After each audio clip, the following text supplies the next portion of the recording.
এগুলোরে cross ফায়ারে দেওয়া দরকার, কোনো বিচার টিচারের দরকার নাই, জায়গায় ক্রস ফায়ার। চিল্লায় বলেন ঠিক কিনা? একটা পশু তার সমগোত্রীয় পশুকে হত্যা করে না। ছাগল কোনোদিন ছাগলের মারে না। একটা সিংহ আরেকটা সিংহকে নৃশংসভাবে হত্যা করে না।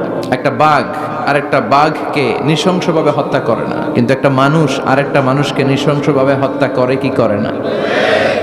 করে। একটা সিংহ আরেকটা সিংহকে মেরে 10 টুকরা, 15 টুকরা, 20 টুকরা করছে, এরকম কোনোদিন শুনেছেন? কিন্তু একটা মানুষ আরেকটা মানুষকে শুধু নৃশংসভাবে হত্যাই করে না, হত্যা করে 10 টুকরা, 15, 20 টুকরা করে বস্তাবন্দি করে ক্ষেতের মধ্যে ফেলে দিয়ে আসে। এরকম ডাকাত আছে না নাই? পৃথিবীতে মানুষের বড্ড অভাব। অনেকে বলতে পারেন, হুজুর কি বলেন, 700 কোটি মানুষ আর আপনি কোন মানুষের অভাব?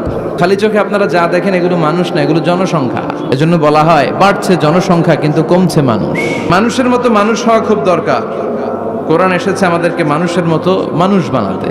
আমি প্রায় বলি যে গরুর পেট থেকে বেরোলে ওটা গরু হয়ে যায়, ছাগলের পেট থেকে বেরোলেই ছাগল, মুরগির পেট থেকে বেরোলেই মুরগি, কিন্তু মানুষের পেট থেকে বেরোলেই ওটা মানুষ হয় না, ওটার মানুষ করতে হয়, ওটার মানুষ বানাতে হয়, ঠিক কিনা? আবার ছাগল রে কেউ কোনোদিন বলে না যে তুই ছাগলের মতো ছাগল হ। আসল মানুষের বড় অভাব।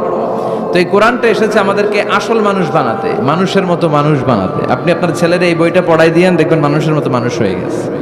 এই ছেলে আর চাঁদাবাজি করবে না, টেন্ডারবাজি করবে না, খাদ্যে ভেজাল দিবে না, মাছে ফরমালিন দিবে না, কোনো সুন্দরী নারীকে মাঝরাতে পেলে ধর্ষণের চেষ্টা করবে না। চিল্লা এখন ঠিক কিনা? এজন্য এই কোরআনটা পড়াইতে হবে, শিখাই দিতে হবে। মানুষের মর্যাদা সবচাইতে বেশি। মানুষ যদি শ্রেষ্ঠ হয়, মানুষ ফেরেশতাকে ছাড়িয়ে যায়। মানুষ যদি নিকৃষ্ট হয়, সে পশুত্বকে হার মানায়। খুব দামি কথা, মনে রাখবেন।